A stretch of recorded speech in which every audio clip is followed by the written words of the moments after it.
The voice inside of your heart and your head, you know it. Talk you through all these days ahead. Hi, my name is Gena Sims. I'm the founder of the Autism Theater Project, and I'm the creator of our web series, The Voice Inside. And we have a lot of exciting updates to give to everyone about the progress we've made on the series, and particularly on the first few films that are of the series that are going to be mainly focused on Matteo's story. Matteo is the playwright I'm speaking with right now.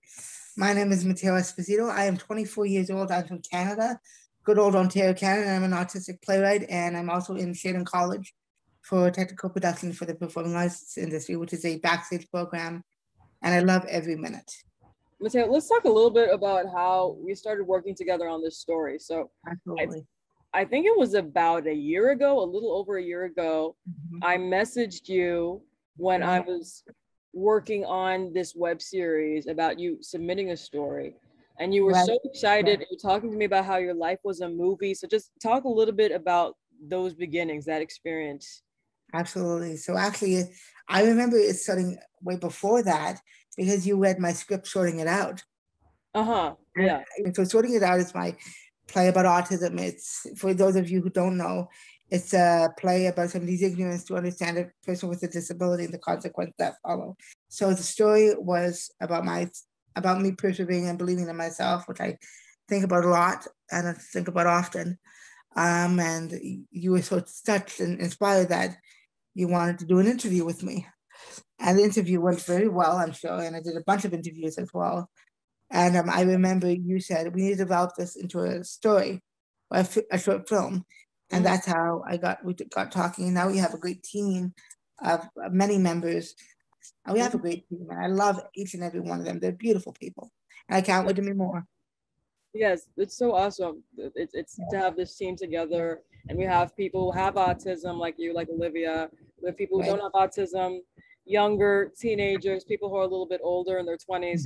And it's really cool to see everybody come together and want to tell this story that it's basically about what it's like to be a kid and feel like the school system and the community around you doesn't believe in you, one, and also doesn't have the means to guide you the way you want to be guided. And unfortunately, I think that's a story a lot of people can relate to, especially when it comes to people being misled by the school system nowadays. I agree. Yes. My story is of an underdog, basically. It's about how a person with very little resources can come up and do something great with a disability. Like, this is what it's like to have autism, you know, or any disability that you are being plopped into basically a marginalized box, like not even a cardboard box, like a wooden box, and you want to be freed, like pushed and freed out of it. You can actually breathe. The school system puts you into a box, especially if you have severe special needs. If they think that you cannot function in a regular applied academic courses to get into university or college, they're going to plop you in special ed. And it's not right. I can walk, I can talk, I can think. But not many people believe that I could. And the thing is, I had to go back to my roots of who am I as a person?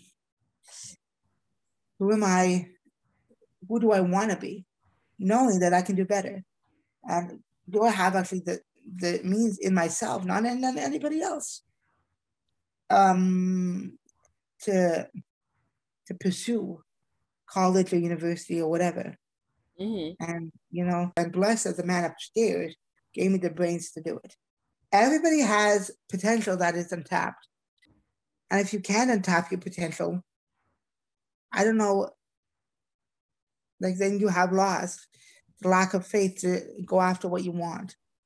When I ask anybody, like I remember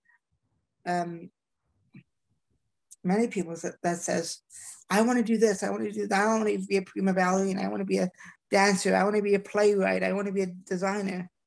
Well, why didn't you? And then reality comes into play.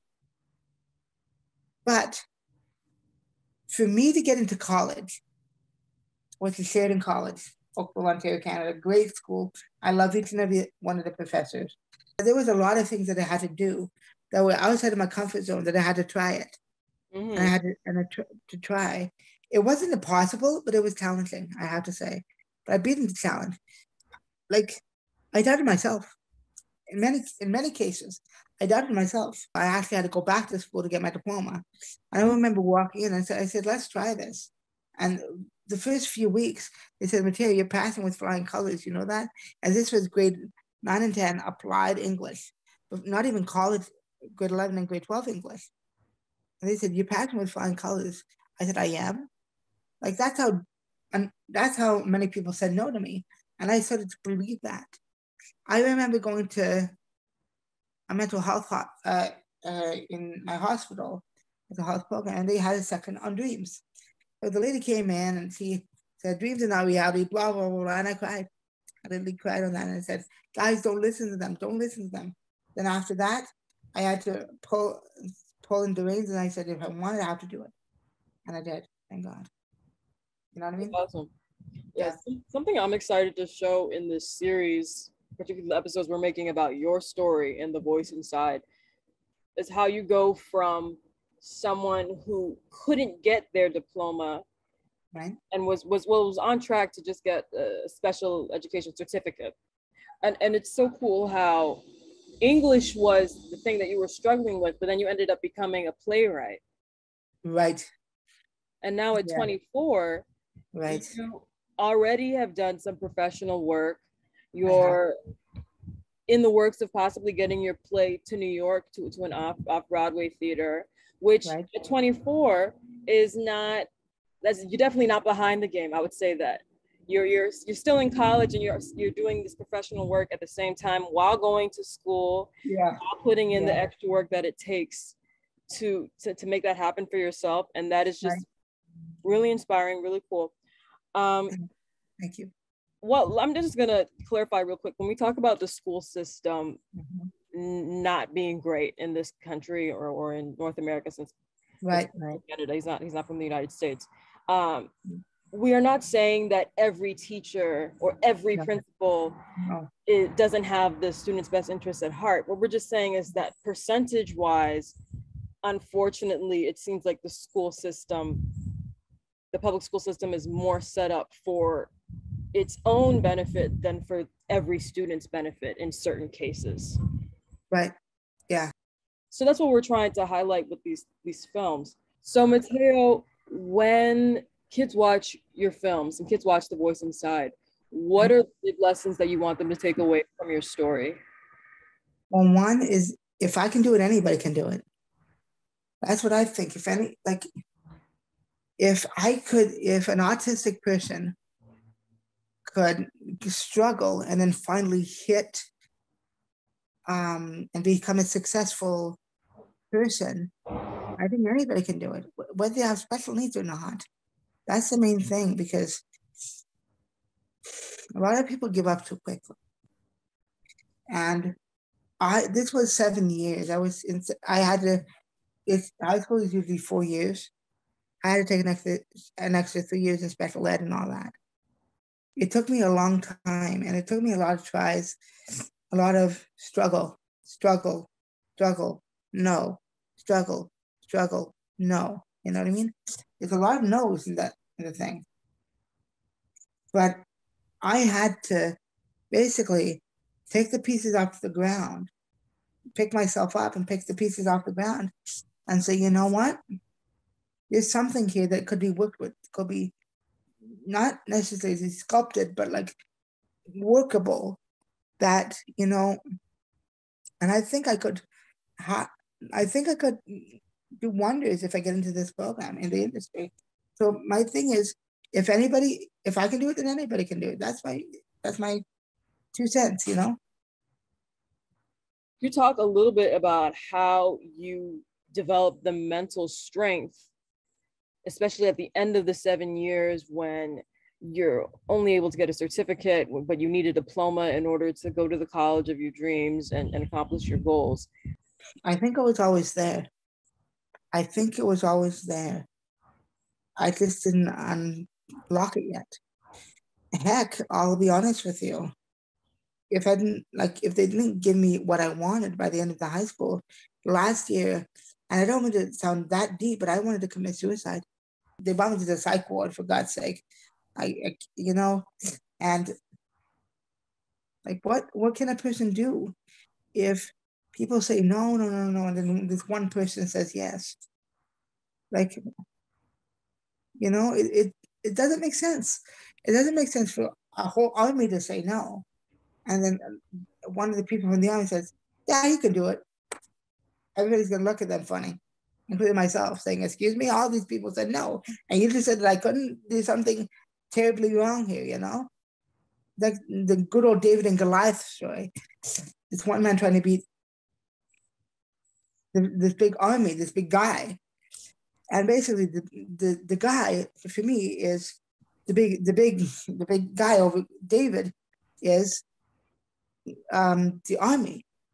And I had to basically not fight them in words of swords or weapons, but I had to beat them with my own strength, my own ability to say, you know what?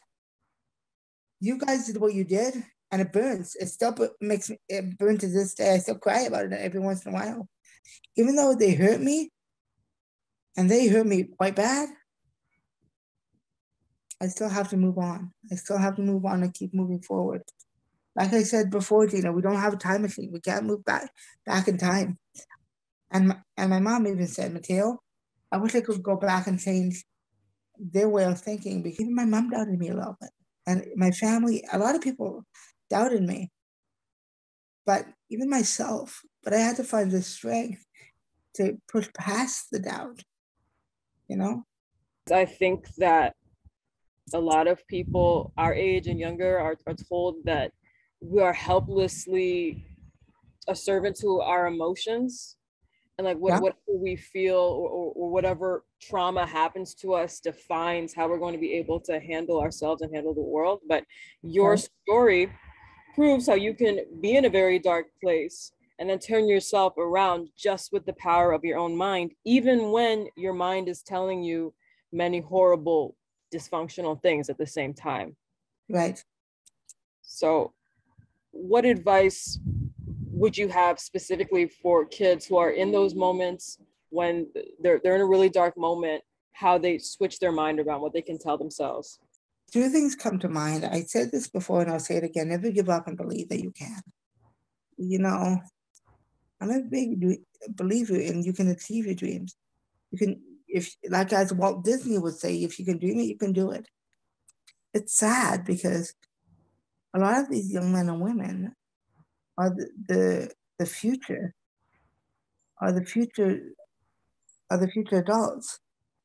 Like there's two people that come to mind, and the two inspirations that come to mind. One is Michael Flatley, who choreographed Riverdance, and the other one is the American icon, who I love, is Frankie Valli. And both of them came from rough backgrounds as well. Like Frankie Valli, and I remember seeing the show 3 times. And when I was a kid, like Frankie, Tommy, Bobby, and Nikki had to go through a lot of struggle before they hit Sherry and before they made it into the Rock and Roll Hall of Fame. But they always believed in what they were doing. They always believed in what they were doing. And Michael Flatley as well, like Michael Flatley, and both of them talk about believing in themselves and working very hard, very, very hard. I had to work hard, very hard. I'm going to get sentimental here, I'm sorry. But yeah, I had to work very hard to do what I had to do. I'm extremely grateful for that. Sorry. Truly, truly ever grateful. Truly grateful that I had the strength and I had the ability and the ability, the stuff to do that. Because a lot of people don't. A lot of people give up like that. I'm just a young autistic person with a dream to better myself and to make other people better as well. anyway. You know what I mean? For sure. Yeah. Well, it's very inspiring how you successfully turn things around for yourself. Thank you. And Thank you. I'm excited to see other kids see how you can be at a point where you feel like you're at the dead end. And then you realize, no, you're actually just at, if you look around to the other side, you realize, oh, there's a whole other path on this other side. I was just looking in the wrong direction, you know? Exactly. And it's so important, especially people in high school, because at the end of high school, yeah, if other people feel the way I felt, you feel yeah. like you're more of an adult than you really are. You feel like you have to have everything set up. There's all of this pressure and all of this hype around college and what are you going to do after high school, and as if every decision you make is going to determine the rest of your life. Right. So the fact that you could get to that point and not be able to have that, you know, that college acceptance letter, that diploma that everybody was talking about at high school, but then now be in a place where you're at one of the best schools for what it is that you're trying to do, and you're already working professionally, getting yourself out there. Yeah, that's what you have to do. That's what all artists have to do, whether it's to make it to the top or to be known, or not even make it to the top, to know that you can do better. You have to get yourself out there. Do what you want to do and do it with pride. Do it with pride and do it with a joy in your heart. I love writing plays. I love backstage theater. I love set design. Are you kidding me? It's like my favorite things. And that's what gets me excited. I don't do it as a career, not yet. But hopefully this will develop as a career. And I hope to goodness that one day when I look back, I'm like, thank God I went through this, this, and this to make me stronger so I can do that, and that, you know what I mean? And I can say, wow. And sometimes it baffles me that I did that. Wow. Like sometimes it baffles me that I wrote 2 plays about autism. I had a good number of performances in Canada and the United States, including an off-Broadway online festival called the Talking It Out Festival. I played one night only off-Broadway. It was online. It wasn't live. I'm getting there. But like, I can technically say I played off-Broadway, but online for one night only. So that really is a blessing in and of itself. So, but you know, I'm so happy. And then the set design work is not too bad as well. And the technical production, I'm doing excellent in. But I'm like, I remember in my set design course, I got an independent study. I got a 90 in that, a 90% of that. I remember telling my professor, can I do my happy dance now or later? And it was an independent study, which means he took me under his wing. And he basically said, this is how it's going to go down. No classes, no other students, no, this was a course. It was an independent study, so one-on-one. And I basically nailed it, and I still have the model in my room. There's something sweet about about achieving what you want to achieve and being able to find the strength to do it. It's just, who gets that? You know, who gets to go, like who gets to struggle, and finally hit it, saying, okay, you know, not only did I get my English credit when I went to the adult school, this was after high school, but I got a diploma. I got my English credit of 72. I got it to Sheridan. I got an award from the thing, and I got a scholarship. Hey, something that my high school should have gave me. They should have given me at least one of those things, but they didn't. And it's sad. And I think I speak to the generation of special needs out there that says, we can do a lot if you would give us a chance, if you would give us a chance. And my mom even believes that if you have the right supports in place, Matteo, you can do anything. For sure. I agree with that. Yeah. It's especially important for the population of people with disabilities, especially people with special needs or people with autism who have a condition where their abilities are just not easily expressed because of physical boundaries. Like the book that really inspired me to make this series called The Voice Inside was a book about children with autism who are nonverbal and adults with autism who are nonverbal, then who found the ability to type out their thoughts and express what they're thinking. and still even struggle with people not believing in them or not believing that they're actually the ones expressing their own thoughts. Right. Special education teachers can have a very hard job and be trapped in, like I said, a system where Yeah. they don't have control over their own curriculum or how long they work with a specific child who needs more attention and more time. I remember in my sister's school, when my sister went to school, my sister has autism, and now I homeschool her, but when she went to school, the teachers would complain about how they can't really create their own curriculum. They have to do the standardized curriculum and just take the kids through it, whether it works for them or not. And it takes a lot of belief in the students. It takes a lot of faith. And it can take a lot of work, especially when you're dealing with someone who's limited verbally. So I just want to acknowledge that, but then also acknowledge that I have met teachers who are incredibly inspiring to me, who will take a child who can't really walk and then get them to the point where they're walking by themselves. Wow. Yeah. And my sister's karate teacher, karate teacher / tutor, she's amazing with kids with disabilities. And she did that with somebody in terms of the walking. She got my sister to look her in the eye when she wasn't looking anybody in the eye for like a year. That's amazing. Yeah, when my sister was 3 years old. So you just have to have that fire, that energy, that commitment, that dedication, and that belief. Just one last question. Yeah. How has autism in a way helped you achieve your goals, and how do you feel other people with autism could be inspired by how you use your autism to help you? I guess they can look up to me or look up to look up to somebody as a mentor, or not only as a mentor, but as a friend, as a companion, and saying, if I can do it, you can do it. It's the same thing. My autism is there. I don't like having autism. I'll be honest with you. I don't like my behaviors and all that.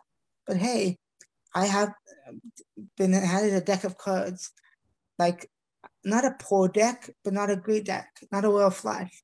It's a deck in the middle. It's a deck that I don't really like, but I can use it to play. If you want to have a deck of cards that you don't like, so be it. You might not like them, but you can play with them quite well. You can do some really cool things, really cool things. For sure. So don't be alarmed. Don't be afraid, that's what I say. Yeah. And I can imagine having autism does give you a unique perspective. It gives you something to write about. Yes, don't have autism to write about. Well, it was great talking to you, Matteo. Always a pleasure, Gena. Thank you. Listen to your heart. Every day's a brand new start. Make decisions in your life that make great visions come to life.